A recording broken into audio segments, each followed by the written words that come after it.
반갑습니다. 오랜만에 몇 분 오셨네요. 오늘 부처님께서 도를 이루신 성도일인데, 근데 이제 요 왼편으로 좀 몰려 계셔가지고 내가 왼쪽만 고개를 이렇게 돌리고 공부를 해야 되나 그냥 하는 소리고, 부처님께서 참 2500~600년 전에 왕자로 태어나셔가지고 왕위에 오르는 것을 마다하시고 출가해서 도를 이루신 그 이야기야 뭐 어린애도 다 아는데, 그러면 도대체 오늘 성도일이니까 성도라 했을 때 이룰 성 길도에서 도를 이루었다, 도대체 무슨 도인가, 여기에 대해서 오늘 조금 말씀을 드릴까 합니다.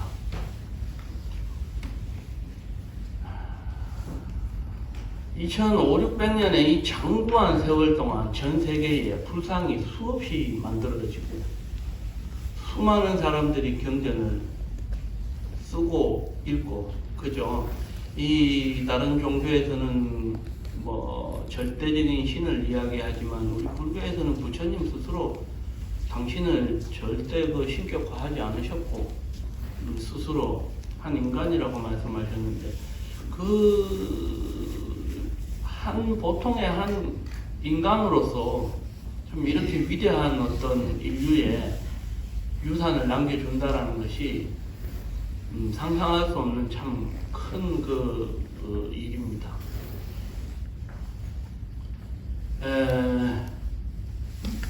우리가 법회 때마다 경전도 읽고 또 절도 하고 연불도 하고 부처님의 가르침을 따르고자 하는 것이, 이것이 뭐 한 달, 두 달, 1~2년도 아니고 이 평생 지속되는 거 아니겠어요? 우리가 수십 년 동안 평생을 바쳐서 똑같은 경전이지만 읽는데 하나도 지겹지 않고 늘상 천수경을 읽고 금강경을 읽고 늘상 관세음보살 혹은 늘상 엎드려 절하는데 지겨운 것이 하나도 없잖아요. 늘상 새롭죠. 이것이 참 희한한 겁니다. 여러분도 생각해 보실 때 세상살이를 하면서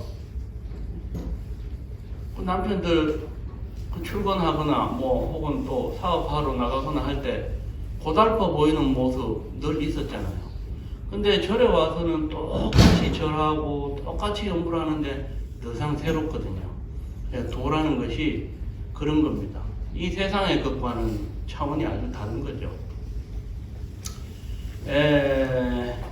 참 근데 이 도의 세계에 대해서 말로 한다는 것이 정말로 어려워요.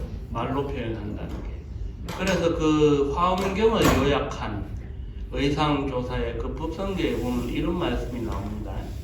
무명무상 절일체 정지소지 비어경이라. 이 말씀이 뭐냐 하면 무명, 없을 무, 이름 명자, 이름이 없다. 근데 세상 만물은 우리 사람들도 다 각기 이름이 있고 성과 이름이 있고, 그리고 만천지 만물도 인간이 어지간하면 이름을 다 붙입니다. 하늘에서 저 뜨거운 열기 저걸 해라 그러고 밤에 동그랗게 뜨는 것을 달이라 하고.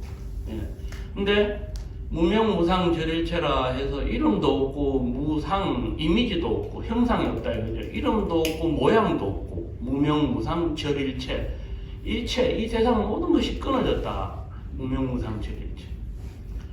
그 다음에 나오는 구절이 정지소지 비여경이라. 정지소지, 정득해서 아는 것이지 비여경, 다른 경지가 아니다. 다시 말해서 내가 수행을 해서 깨닫는 것이지 그 절대로 말이나 이미지로서 그려 보여줄 수도 없고 말로서도 할 수 없다고 했지 않습니까? 근데 그걸 갖다가 굳이 말해야 되는 게 이 법문입니다. 그러니 이 법문이 진짜 어려운 겁니다. 도의 세계라는 것은 무명무상 절일체인데요, 이미지도 이름 붙일 수도 없는 그런 세계인데 그걸 체험으로 수밖에, 경험하는 수밖에 없는데, 사과가 앞에 있다 칩시다. 여기. 그럼 제가 한 입 베어 물고 이걸 여러분들한테 설명을 해드리려면 그거는 불가능한 일입니다. 그냥 한 입 접서 보세요 하면 아, 이 맛이네요. 이렇게 돼. 그게 바로 내가 맛보는 게 정지 소지거든. 정득해서 아는 바거든. 다른 경지가 아니란 말이야. 하물며 진리라는 것, 그걸 어떻게 말 몇 마디로 하겠습니까? 그 정말로 이 법문이라는 게 제가 연화사 와서 2년 정도 이제 돼가는데 이 앉을 때마다 엄청 이 가시방석에 앉는 것처럼 어렵습니다. 그래도 어쨌든 우리 신도분들을 위해서 이 도심에 이제 있는 사찰이고 법회니까 그래도 조금이라도 애써서 한번 말씀을 드려볼까 합니다.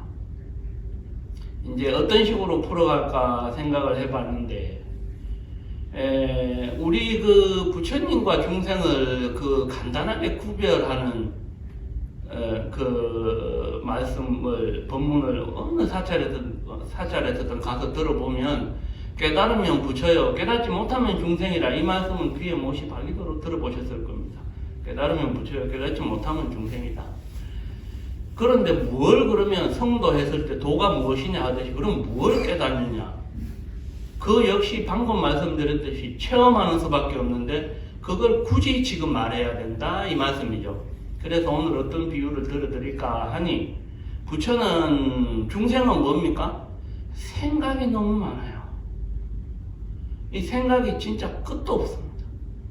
우리가 잘 때도 이 머리에 뭐 이렇게 뇌파를 이렇게 측정하는 걸 이렇게 뭐 몇 개 붙여가지고 측정을 하면 뇌파는 끊임없이 나온단 말이죠. 꿈도 꾸고 정신 사납고 푹 잘 잤다 할 때도 있지만 그때도 꿈을 안 꾸는 건 아니거든요. 그리고 이 사람이 엄마 뱃속에서 있을 때부터 태교를 한다는 말 하죠. 굉장히 중요합니다. 엄마의 생각과 정서가 감정이 다 전달되니까 뱃속에 있을 때부터 애가 생각하는 거죠. 예. 그리고 죽을 때까지도, 그리고 죽음 이후에도 한 세상 살았던 것에 대한 기억을 갖고 이 생각은 끝이 없는 거예요. 중생은 생각이 끝이 없고 너무 많아요. 부처라는 그러면 그 어떤 존재냐? 생각이 없습니다. 그래서 무심이라 합니다. 마음이 없다. 무심. 생각이 어디서 일어나죠? 마음에서 일어나거든요. 그러니까 무심이라 할 때는 아예 생각이 일어날 수가 없죠. 우리 연화사에 무심선언 있지 않습니까? 도대체 무심할 때 무심하다, 세상 무심하다, 그것이 세상에서는 무관심으로 이런 단어로 쓰일 수도 있는데 원래는 그게 아닙니다. 무심이라 할 때 그 무심은 마음이 없다, 생각이 일어나지 않는다 이 소리입니다. 자, 우리가 잘 생각해보고 인지해야 될 것이 무엇이냐? 우리는 우리가 생각이 그렇게 많은 줄을 몰라요. 근데 생각이 많으면 어떻게 되는 줄 압니까? 이 생각 때문에 자기 자신의 근본을 보지 못한다 이 말입니다. 생각이 많으면. 그래서 또 선가에 이런 말씀이 있어요. 다언 다려 하면 전불상이요. 생각이 말이 많고 다언 다려. 생각이 많으면 전불상이라 점점 상응치 못한다. 점점 마음이 어두워진다 이 말씀입니다. 생각이 많고 말이 많고 생각이 많으면. 그 다음에 절언절려하면 무처불통이라. 절언 말이 끊어져 버리고 절려 생각이 딱 끊어져 버리면 말과 생각이 딱 끊어져 버리면 무명무상이 되면 무처불통이라. 통하지 않는 것이 없이 다 통한다 했습니다. 그러니까 생각이 많은 것이 중생이요 무심한 것이 부처인데 우리는 이 생각에서 단 1분은 고사하고 10초는 고사하고 이 중생이라 하는 것은 1초도 마음이 멈춰지질 않아요. 그래서 우리가 절하고 용불하고 참선하는 것은 마음을 멈추기 위해서입니다. 근데 그 마음이라는 것이 부처님께서 뭐라고 표현하셨냐 할 것 같으면 찰나에 900생을 한다. 찰나라는 것은 1초보다도 훨씬 짧은 시간입니다. 그러니까 아주 한순간에도 우리가 알아차리지 못할 만큼 수많은 생각들이 찰나에 900생을 한다. 그걸 미세망념이라 합니다. 아주 미세한 생각들이 끊임없이 일어났다 사라집니다. 이걸 현대 양자 물리학에서는 뭐냐 하면 아주 작은 물질은요 과학자들이 정말 파고 들어가 보니까 아주 작은 물질의 세계, 설령 바위덩어리, 쇳덩어리라 할지라도 이 과학이 들여다볼 수 있는 최신 장비를 이용해서 그 단단한 세계, 바위나 돌처럼, 쇠처럼 단단한 세계일지라도 유심히 살펴보면 원자 전자들이 엄청나게 튀고 있는데 인간의 생각은 그것보다도 더 상상도 할 수 없을 만큼 뭐 부처님 말씀대로 찰나에 혹은 뭐 1초로 합시다. 우리가 인간이 생각할 때 째깍 한순간 째깍 지나가는 이 짧은 순간에 수천만 번도 아니고 뭐 수조 번이라고 이렇게 표현도 합니다. 다시 말해서 헤아릴 수 없을 정도의 어떠한 운동이 존재한다라는 겁니다. 그럼 사람의 생각도 우리가 정말 미처 알 수 없는, 다시 말해서 수행을 통해서 마음이 고요해져서 선정산매를 이루기 전에는 이 생각들이 너무나 죽을 듯이 일어나서 내가 내 생각을 알아차릴 수 없는 것. 그래서 내 마음 나도 모른다는 소리가 나오는 거예요. 범부 중생은 내 마음 내 마음을 내가 모르는 것이 범부요. 부처는 내 마음을 환히 알고 걱정이 없는 존재, 해탈한 존재. 그게 부처 아니겠습니까? 그리고 언어도단 심형체멸이라 이런 말씀도 있어요. 언어도단이라. 계속 이제 똑같이 그 맥이 이어지는 말씀입니다. 언어의 길이 끊어지고 언어도단, 심행처멸, 마음 가는 곳이 사라졌다 이거죠. 그러니까 수행이라는 것은 자 우리가 심구의 삼업이 있는데 이 몸을 계속 우리는 움직이죠. 가만 못 있어요. 예, 애기들 보세요. 가만 못 있으니까 어른들이 그 애기 보느라 어른들이 체력이 바닥납니다. 절대 애기부터 노인네 이르기까지 절대 이 중생은 가만히 있지를 못합니다. 좌선수행은 뭐냐? 가만히 있는 겁니다. 뭐 화두를 들건 뭘 그 복잡한 얘기는 할 것도 없고요. 좌선은 뭐냐? 앉아서 가만히 있는 겁니다. 자, 신구의 삼업으로 그러면 하나하나 들어갈 때 이 몸은 가만히 있는 것. 왜 가만히 있냐 이거죠. 몸이 움직이는, 마음도 끊임없이 움직이는데 몸은 또 얼마나 그 움직이는 속에 얼마나 많은 생각들이 따라오겠어요. 그 다음에 그래서 이 몸을 움직이는 것을 인위적인 행위라 그러죠. 행위. 그럼 행위, 그 반대는 무엇이냐? 무위. 함이 없다 이거죠. 행위는 뭔가 움직이는 것이고 무위는 함이 없다라는 것이죠. 우리 범부 중생은 무위를 알지를 못해요. 평생 가만히 있는, 정말 가만히 있다. 몸은 이렇게 좌선한다고 어디 있다 폼 잡고 있을 수 있는데 그거는 몸을 부처님 경전의 말씀처럼 원숭이처럼 흉내만 내고 있는 거죠. 정말 마음이 몸처럼 가만히 있는 몸처럼 멈추지를 못해요.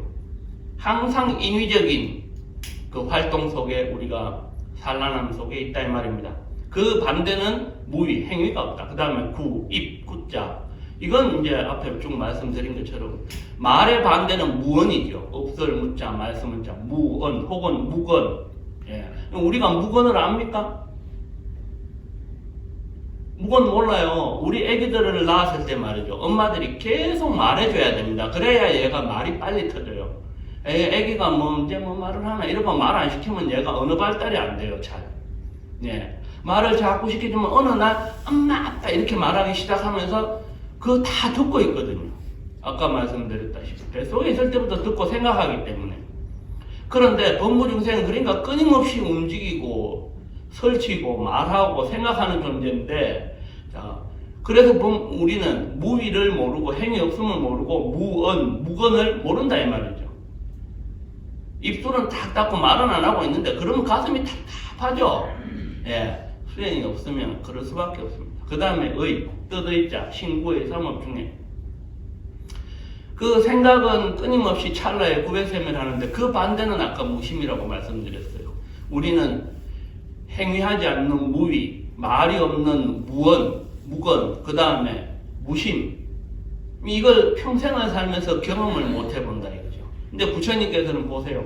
우리 연화사에 이 앉아 계시는 부처님 너무너무 잘생기셨죠.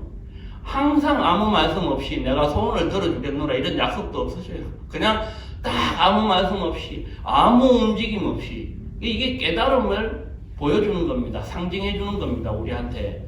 이렇게 점잖게 탁 미동도 없이 무의 속에 앉아서 입을 탁 닫고 묵은 속에서 무심하게 앉아 계신 모습이 바로 우리가 절하는 이 예배의 대상 부처님인 것입니다. 자, 우리가 제사를 지낼 때 말이죠. 또 아주 멋진 구절이 나옵니다. 재행무상 시생멸법 생멸멸이 정멸이라고. 이 말씀을 풀어보면은 재행이 무상하다. 이 세상 모든 것이 덧없는데 재행무상 시생멸법. 그 덧없는 것은 생멸의 법이다. 태어나고 죽고 시작이 있으면 끝이 있고 생각은 끊임없이 생기고 일어나고 없어지고 번뇌망상이 일어났다 사라지고 이러한 것이다. 이 덧없는 세상의 풍경은 보이는 물질 세계든지 마음의 세계든지 간에 끊임없이 생겼다 없어진다. 재행무상하니 이것은 생멸의 법이다. 그런데 그 다음에 이것은 이제 세속의 법이에요. 재행무상하고 생멸법, 생멸한다는 이것은 이 세속의 법. 그 다음에 중생의 상태. 그 다음에는 이제 부처의 경지가 나옵니다. 생멸멸이, 이 생멸하는 것, 시작과 끝이 있고 태어나고 죽는 이것이 생멸이 멸한다면, 생멸이 멸한즉슨 정멸의 위락이라 이렇게 나옵니다. 정멸이 뭐냐 하면 생멸이 사라졌다 이 말씀이죠. 다시 말해서 고요해졌다 이겁니다. 정멸위락이라. 우리가 스님들이 출가해서 평생을 몸던져서 수행하는 것, 정멸의 위락을 위해서입니다. 고요한 상태의 그 즐거움이라는 것은 우리가 태어나기 이전이고 우리가 죽은 그 이후 이 몸으로서 태어나고 죽는 것은 부모님이 낳아주신 몸이죠. 부모 없이 이 세상에 땅에서 솟은 자 없고 하늘에서 떨어진 자 없습니다. 입양을 가서 내 부모를 어릴 때 못 봤다 하더라도 생모생부는 존재하는 법이죠. 그런데 이 몸은 부모님이 낳아주시고 언젠가는 노쇠해서 노병사해서 그렇게 사라지겠지만 부모님이 내 마음을 낳아줬을까요? 그것은 과학이 아직도 밝히지 못했어요. 그런데 부처님 같은 성인은 뭐라 하셨냐 하면 그 마음은 부모가 낳아준 것이 아니고 무시 이래로 시작 없는 옛적부터 끝없는 미래세에 이르도록 항상 있는 나의 불성, 자기의 본 마음이다 하셨단 말입니다. 근데 우리는 오늘 말씀드리고 싶은 그거죠. 신구의 삼업에 있어서 우리는 끊임없이 말하고 근거가 있든 없든 끊임없이 말하고 잠시도 가만히 있지 못하고 설치고 그리고 계속해서 입을 다물고 가만히 좌정하고 이렇게 좌선해 본다고 해도 계속해서 번뇌가 일어나는 것이 중생의 실상이다 이거죠. 우리는 그것을 벗어날 수 있을까요? 관세음보살, 서가모니불 혹은 좌선하면서 혹은 경전을 읽으면서 그걸 벗어날 수 있을까요? 그걸 만약에 뛰어넘지 못한다면 그 관세음보살 연불은 아무짝에 쓸모가 없고 그 좌선도 폼 잡고 있는 것에 불과하죠. 그 경전 읽는 것도 그냥 앵무새가 그냥 글자를 갖다가 배우면 한글 다 읽고 한문도 배우면 다 읽는 거죠. 그게 뭐 교수가 별겁니까? 공부해서 글자를 읽었을 뿐이지. 그래서 이게 어쩌고 저쩌고 하는 거지. 뭐 그 사람들이 뭐 특별히 뭐 우리보다 뛰어난 사람이 아니거든요. 아무리 박사학위가 수십 개라 하더라도 그런 뭐 배우면 다 읽는 거다 이 말이죠. 마음의 세계라는 것은 그와 같이 우리가 생각하는 것처럼 그렇게 간단한 문제가 아닙니다. 인류사에 있어서 가장 심오한 철학이고 학문이고 그것을 우리는 다른 이름으로 굳이 말해서 종교라고 말하는 겁니다. 오늘 결론으로 나아갈 것 같으면 제가 비유를 하나 들어드릴게요. 우리 핸드폰 있죠. 그 다음에 무슨 아이들이 집에서 이렇게 컴퓨터를 보면서 노트북은 PC를 보면서 게임도 하고 뭐 검색도 하고 하죠. 또 그거 아니라도 TV 화면을 한번 생각해 볼까요? 그 TV 화면 채널이 많죠, 요즘. 채널을 틀면 채널 번호에 따라서 방송이 다 나오죠. 그런데 그 채널을 꺼버리면 어떻게 돼요? 화면이 먹통이 되죠. 중생은 수많은 채널과 같고요. 부처는 먹통 화면과 같습니다.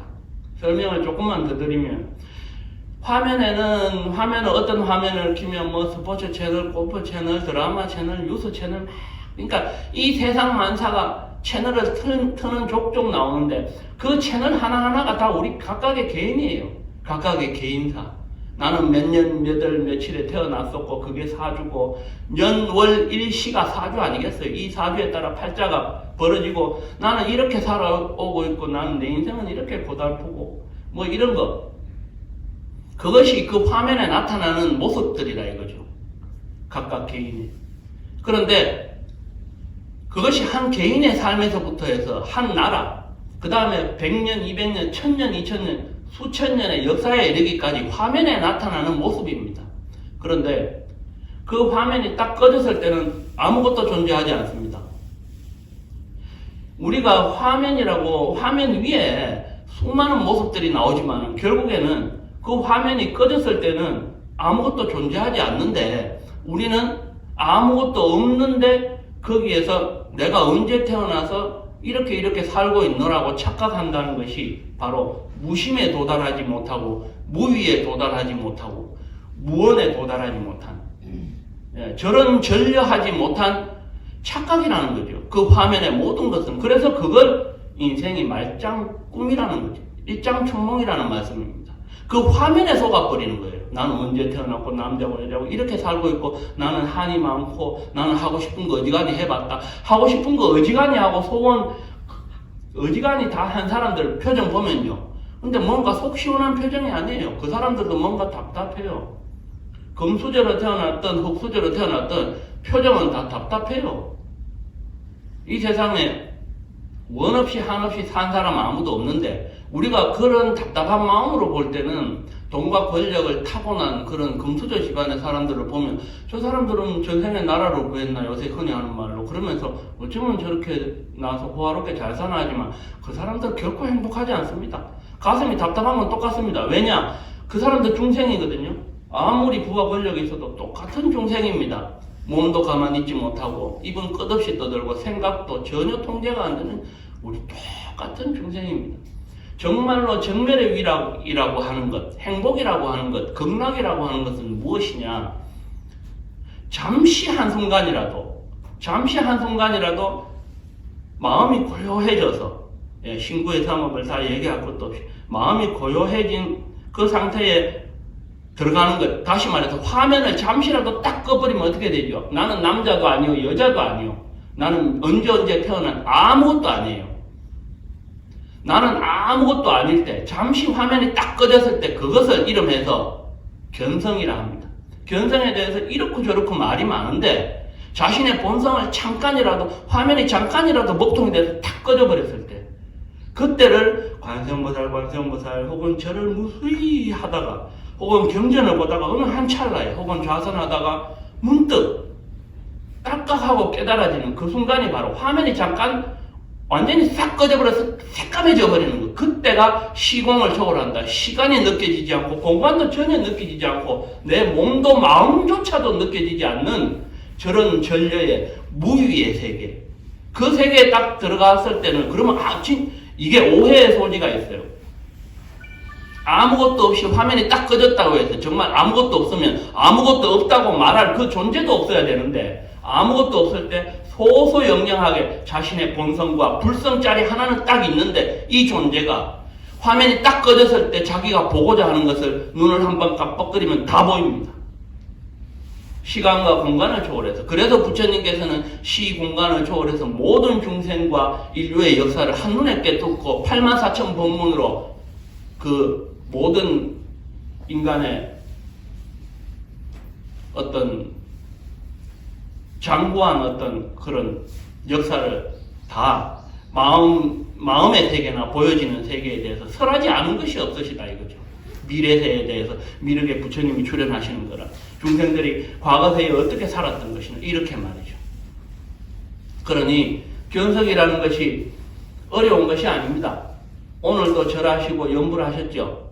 늘상 그렇게 하십시오. 오늘만의 성도일이 아니고 집에서 노는 입에 염불 하시면 그날이 언젠가는 잠깐이라도 내 마음속에 번잡한 생각이 끊어지고 잠시라도 먹통이 탁 느껴질 때 어머나 여기에는 그 어떤 번뇌와 스트레스나 내 한도 존재하지 않고 아이고 저절로 손이 모아지면서 부처님 제자로서 살아오다 보니 제가 이런 걸 알게 되었습니다. 이 합장하고 눈물을 흘릴 날이 옵니다.